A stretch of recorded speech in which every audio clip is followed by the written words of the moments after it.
उत्तानपाद कहने लगे पागल मत बनो, सुनो मेरी बात। कि है मौत बुरी लेकिन अच्छी, और जो एक ही बार तो आती है।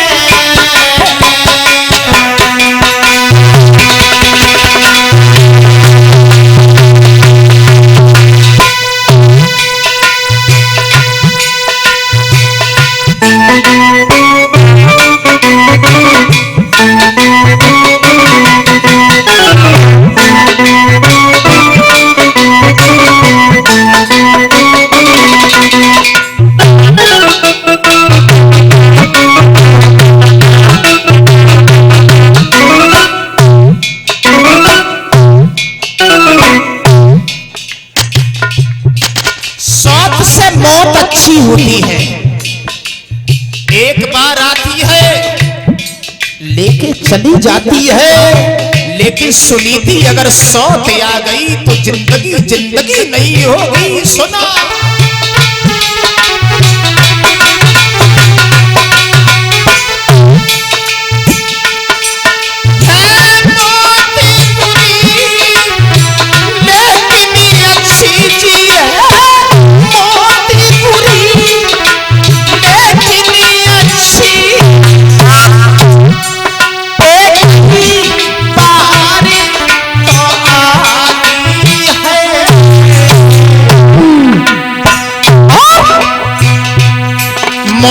से सोती है बहुत बुरी, छाती दिन रात जलाती है।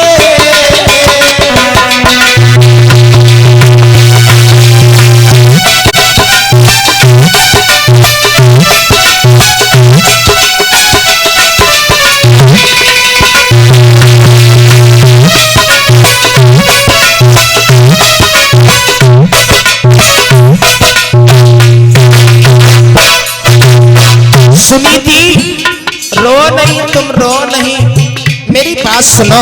मैं दूसरा विवाह नहीं करेंगे क्योंकि मौत से सौत बहुत बुरी होती है। एक बात तुम्हें और बताऊं सुनीति, सुनो।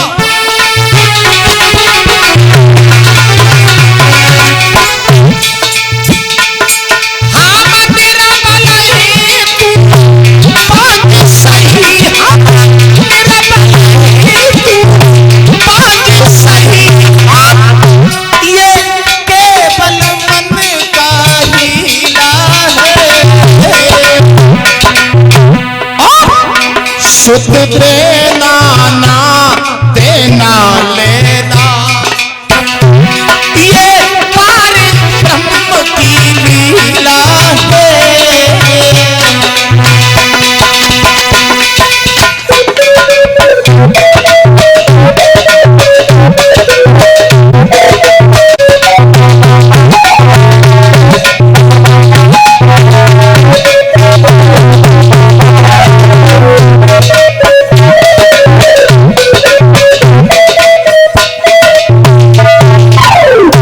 उत्तानपाद आते हैं, भद्रे रोने से संतान का मुख देखने को नहीं मिलेगा, रोने से दुख दूर नहीं होगा। आप रो नहीं, भगवान की लीला है। और तुम दूसरी शादी की बात कर रही हो तो ये तो कदाप नहीं होगा। माताओं, आज मैया सुनीति ने अपने पति के चरणों में अपना मस्तक रख दिया, दो आंसू आंखों से निकले, गालों पर लकीर बनाते हुए पैरों में गिर गए। भगवान, आप दूसरा विवाह कर लीजिए, मेरी छोटी बहन आएगी, अगर मुझे रानी बना करके नहीं रखेगी तो मैं दासी बन के रह लूंगी, खाना नहीं देगी तो मैं भीख मांग लूंगी, महलों में नहीं रहने देगी तो किसी झोपड़ी में रह के जिंदगी काट लूंगी। आपके स्वाभिमान के लिए ये दुखिया पर कितनी मुसीबतें पड़े, फिर भी ये दुखिया कुछ कहने के लायक नहीं है। मेरे प्यारे भक्तों, उत्तानपाद महाराज को मजबूर कर दिया। कवियों की कल्पना तो ये है कि महारानी सुनीति के निवेदन करने पर महाराज दूसरा विवाह करके आए हैं। डोले में बैठी हुई दूसरी पत्नी का नाम था सुरची। डोला जो था परीक्षित जी दरवाजे पर आ गया। सारी अयोध्या वासियों ने सुना है कि महाराज तो दूसरा विवाह करके आए हैं, तो सब लोग बड़े खुश हैं। अब तो महारानी के गर्भ से बालक पैदा नहीं हुआ था, तो छोटी रानी के उदर से कोई ना कोई तो बच्चा अवतरित हो जाएगा। बहुत प्रसन्न सुनीति मैया को पता चला तो माताओं खुशी के मारे वो आंगन में नाचने लगी कि मेरे पति दूसरा विवाह करके आए हैं। दासी को इशारा किया, दासी क्या हुआ, जाओ। कहां जाए, मेरी बहन डोले में बैठी है, उसे उतार के अच्छी तरह से ले आना। परीक्षित जी दासी गई, छोटी रानी सुरची के पास में जाकर के हाथ जोड़ के खड़ी हो गई। महारानी साहिबा आप डोले से नीचे उतर आओ, आपकी बड़ी बहन आपका इंतजार कर रही है। जो बड़ी बहन का नाम सुना तो ये लगा हो कि हजारों बच्चों ने टंक मार दिए हो। चिल्ला करके बोली, दासी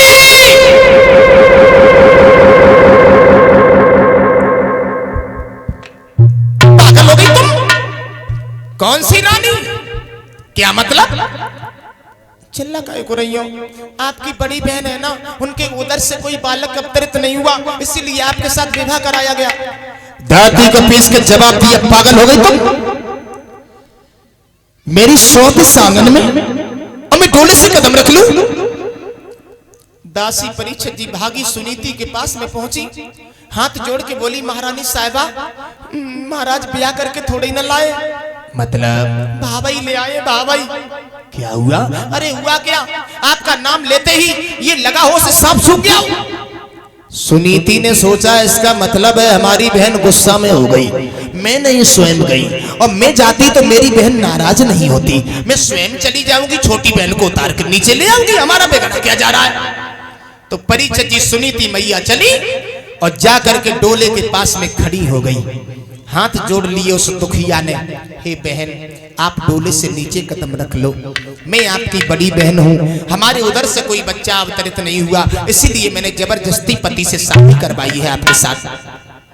आप उतरे आओ, आपके गर्भ से कोई बच्चा पैदा हो जाएगा तो मैं उस बच्चे को खिलाती रहूंगी और जीवन मेरा भी आपके सारे कट जाएगा। दादी को पीस करके जवाब दिया, कमीनी तू मेरे बच्चे को खिलाएगी या खाएगी? तू डाइन है, अगर तू इतनी आदत की अच्छी होती तो तेरे गर्भ से कोई ना कोई बच्चा पैदा हो जाता। झपट के मैया ने दोनों पैर पकड़ लिए, अगर समाज के लोगों को कुछ पता चला गया तो मेरे पति की खिल्लियां उड़ेगी, अगर ये डोला लौट के वापस चला गया तो मेरे पति का सम्मान चला जाएगा। बहनाओ आज मैया ने झपट के दोनों पैर पकड़ लिए। बहना एक निवेदन मैं आपसे कर रही हूं, एक विनती है मेरी।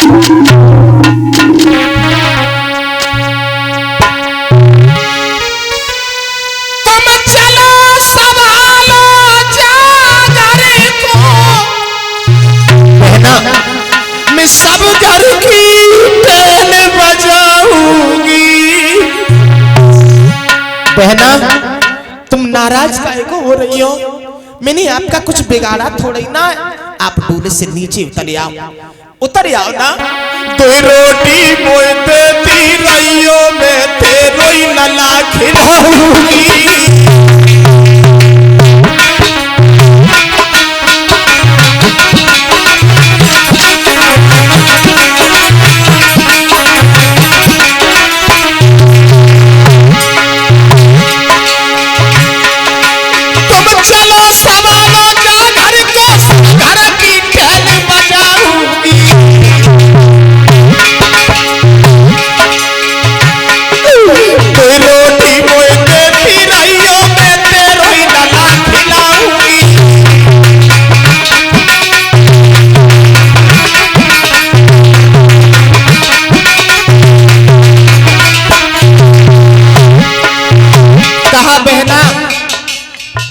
मुझे सिर्फ 2 रोटी का सहारा है, रानी बनकर के नहीं रहूंगी, रानी बनकर के नहीं रहूंगी मैं।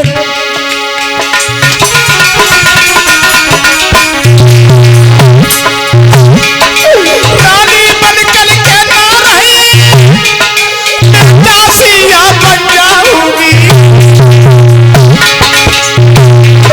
तुम सोओगी जब पलका पे तेरे शाम को पाई दबाऊंगी।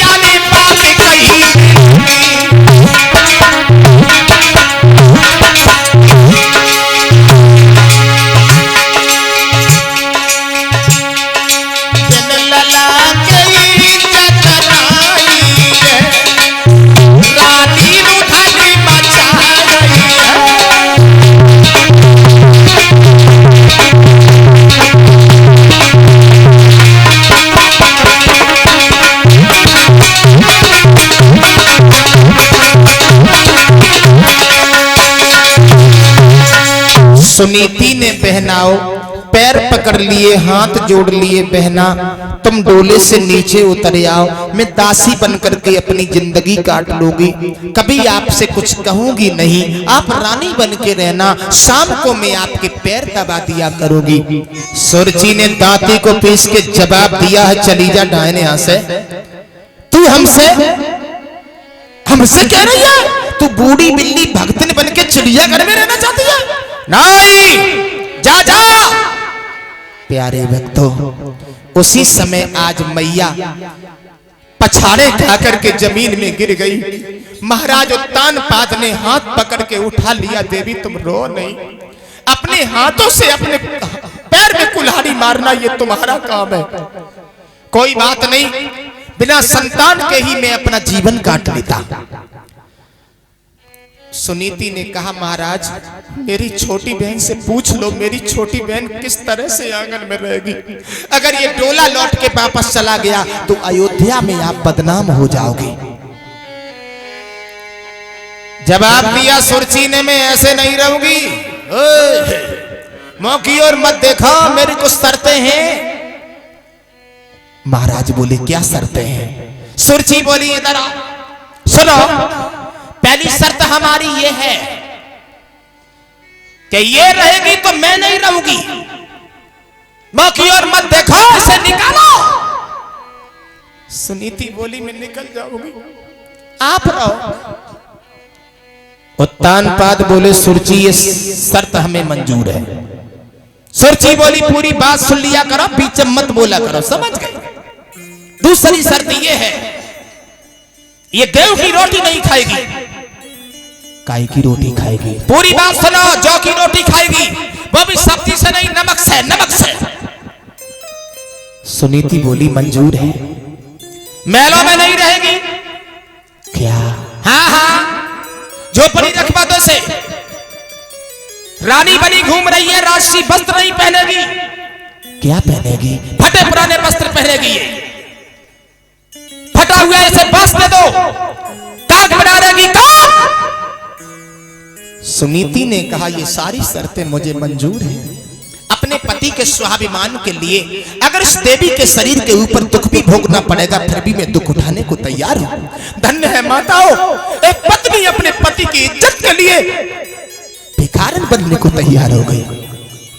भक्तों, आदेश दे दिया गया कि सुनीति को महलों से निकाला जाए। राजसी वस्त्र मैया ने उतार दिए, आंखों में आंसू भरे आए। परम पिता परमेश्वर, एक पुत्र के बिना आज मेरा कोई सम्मान नहीं, मेरी कोई इज्जत नहीं। फटे पुराने वस्त्र पहन लिए, गजी की साड़ी, छीट का लहंगा, शेर भर जौ दे दिए गए, नमक दे दिया गया, एक बांस ले लिया। जैसे ही परिचय दी, चली मैया। चलने से पहले पति के चरणों में अपना मस्तक रख दिया। पतिदेव, शादी हुई थी तो मैंने कसम खाई थी, एक जिंदगी नहीं, सातों जिंदगी तुम्हारा साथ निभाऊंगी, लेकिन आज मैं तुमसे जुदा होके जा रही हूं। जहां भी रहना आप अच्छी तरह से रहना, मेरा कभी ख्याल नहीं करना, मैं अपना जीवन काट लूंगी। परीक्षित जी, आज मैया चली है, जिस मां के पीछे हजारों दासियां घूमा करती थी, उस मां के पीछे आज कोई दासी भी नहीं है। नहीं चाहिए दिल दुखाना किसी का, क्योंकि सदा ना रहेगा ये जमाना किसी का, एक जैसा वक्त किसी का नहीं रहता। माताओं, आज वो दुखिया झोपड़ी में जाकर के रहने लगी। चारपाई भी नसीब नहीं है माताओं, सब्जी भी नसीब नहीं है।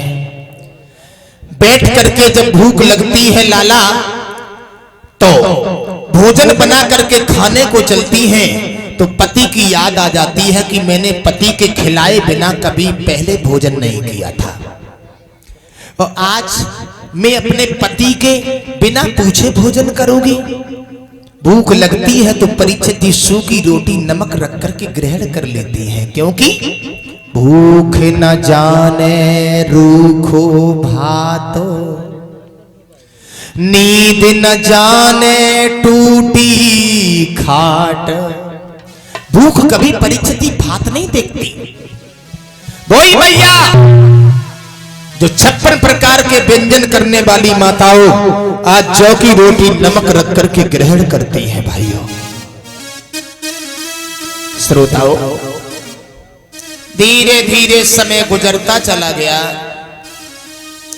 एक दिन मैया ने विचार किया है कि ऐसे जीने से तो मर जाना अच्छा है।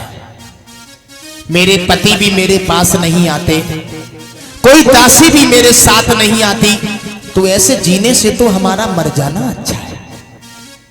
प्यारे भक्तों, आधी रात के समय पर माताओं आज मैया ने अपने झोपड़ी को लाला छोड़ दिया और झोपड़ी को छोड़ करके मैया मरने के लिए चल देती है। धन्य है प्यारे भक्तों, मरने के लिए चलती। सोचने लगी पतिदेव ऐसे जीने से तो हमारा मर जाना अच्छा है, जी करके मैं क्या करूंगी। परीक्षित जी जैसे ही मैया चली, रोते रोते रोते रोते आज मैया एक वन में जाकर के पहुंच गई। अंधेरे कुआं के पास में बैठ करके लाला वो मैया उस कुआं में गिरने के लिए चली तो फपक फपक करके पहले बहुत रोई कि हे वृक्षों, हे देवताओं, हे मुनि वृंदो, मेरे पति से जाकर के कह देना कि वो तुम्हारी पत्नी कुआं में गिर के समाप्त हो गई। लाला मृदुल जैसे ही मरने के लिए जा रही थी, प्यारे भक्तों, उसी समय देव ऋषि नारद बाबा का पदार्पण हो गया। ठहर जाओ बेटी, रुक जाओ महात्मा जी, रुक जाओ बिटिया। कहाँ, कौन है आप, कहाँ जा रही हो इस अंधेरी रात्रि में अकेले? मैं हाँ हाँ तुम, मेरा नाम सुनीति है। हाँ हाँ सुनीति, तो महाराज की धर्म पत्नी हूँ। किनकी? उत्तानपाद महाराज हमारे पति हैं। अच्छा, उत्तानपाद तुम्हारे पति हैं? हाँ हाँ। तो यह बताओ इनका करना आई हो अकेले? मरने आई हूँ मैं। मरने आई हो? हाँ हाँ। यही जगह तुम्हें मरने के लिए मिली है? रुको रुको, मरो नहीं बेटी, रो नहीं, पहली बात तो आंसू पोंछ लो। महात्मा जी, ये हमसे दुख तुम्हारा देखा नहीं जा रहा है। रोने के अलावा जिंदगी में हमारे पास कुछ है ही नहीं। काहे तुम्हारे? महात्मा जी, काहे रो रही? अगर आप सच्चे साधु हो, हाँ हाँ, सच्चे साधु हो ना, अगर तुम्हें लोकल लग रहे हैं, ड्रामे बात दिखाई देगा क्या? तो आप अपनी योग शक्ति के द्वारा स्वयं जान सकते हो। बेटी बिल्कुल बताऊंगा मैं, लेकिन मैं सब कुछ बताऊंगा, भविष्य भी बताता हूँ, लेकिन तुम ये बताओ, मैं कुछ प्रश्न कर रहा हूँ तुमसे। महात्मा जी, हाँ हाँ, क्या सवाल करना चाहते हो? मैं प्रश्न कर रहा हूँ, तुम उत्तर दे दो, मैं समझ जाऊंगा अपनी दूरदर्शिता से। कीजिए। हाँ कर रहा हूँ। नारद बाबा बोले, अरे के साथ हो भाई, अरे मेरी बिटिया,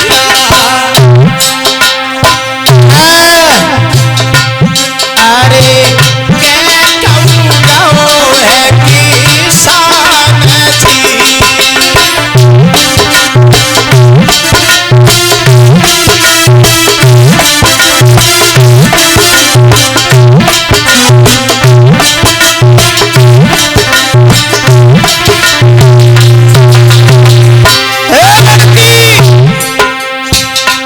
अरे सही खेत बंजारी पालो, अरे मेरी बेटी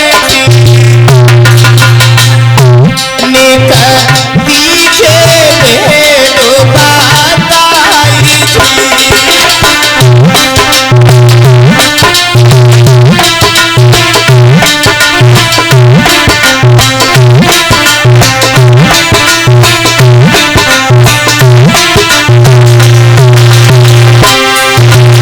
सुनीति मैया बोली, बाबा सुनो, अब मैं समझ गई कि आप सच्चे साधु हो, मान गई मैं आपको। बोली सुनीति, ना मेरे साथ होनी भाई, अरे मेरे बाबा, और ना कहूँगा है किसान जी।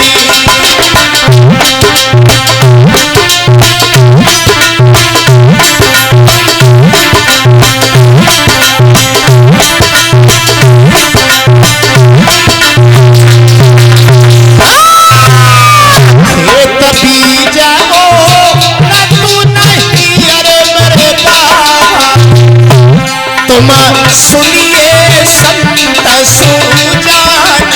सुजान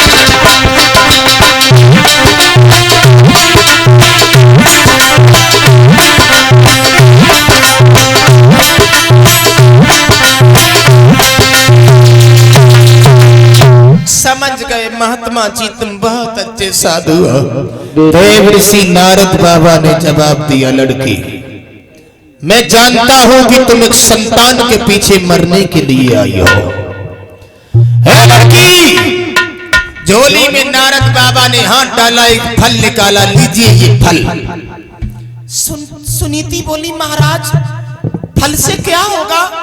रो नहीं, रो नहीं, ये फल खाने के बाद तुम्हारे गर्भ से बहुत सुंदर सा एक लड़का पैदा होगा।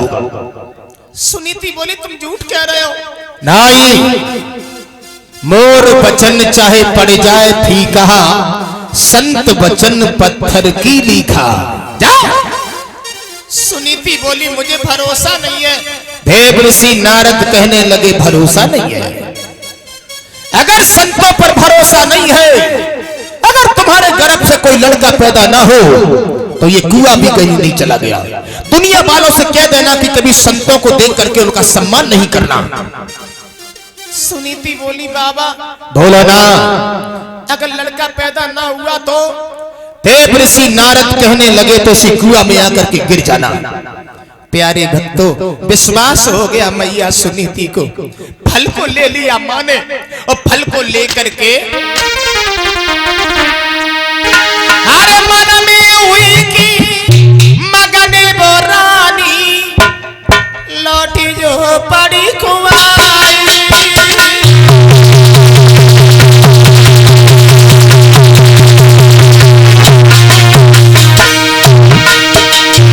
लाला लौटी आई। आहा, देखती हूँ महात्मा जी का किया हुआ वचन कहीं सत्य हो जाए।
और 100 रुपया हमारे पास में श्रीमान भूपेंद्र चौधरी भैया सन ऑफ शिव प्रताप सिंह, जो जिगरी यार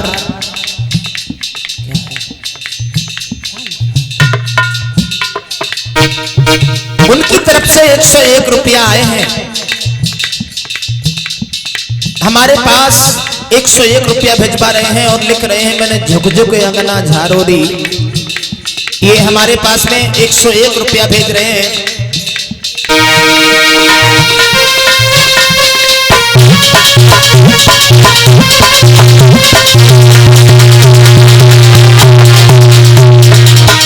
श्रीमान सोनू पाल जी इसी ग्राम के रहने वाले हैं, 101 रुपया भेज रहे हैं।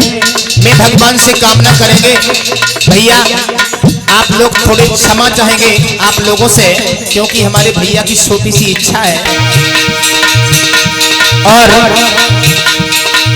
रवित यादव जी के भतीजे जो दिलकुश यादव हमारे पास 101 रुपया भेज रहे हैं, जो नंगला छड़े के रहने वाले हैं। दिलकुश यादव जी का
और